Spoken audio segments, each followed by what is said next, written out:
هەمووان بە وریاییەوە گەشببینن. ئایا جەنگی رووسیا و ئۆکرانیا دەوەستێت؟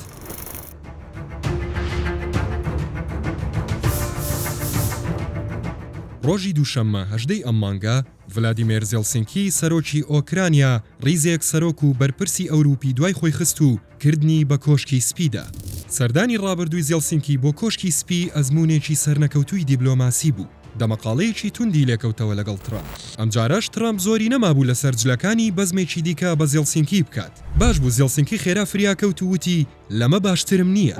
لە کۆبوونەوەی مانگی دوی ئەم ساڵ زێلسینکی هەر بەپاڵ لە کۆشکی سپی کرایە دەرەوە.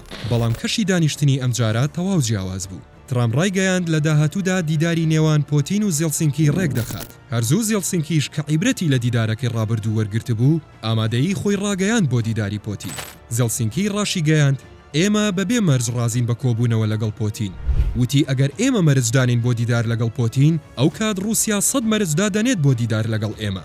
لای خۆیەوە دۆناڵد ترامپ ڕایگەیاند بە مەبەستی ڕێخۆشکردن بۆ کۆبوونەوەی نێوان پۆتین و زێلسینکی دوای کۆبوونەوەکە بە تەلەفۆن پەیوەندی بە ڤلادیمیر پۆتینەوە کردووە.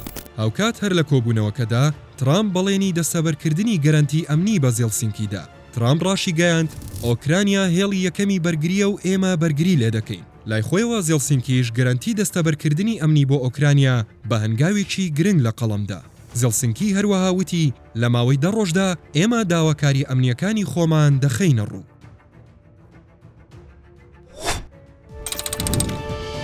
قسەی کۆتایی ڤار دەیکات.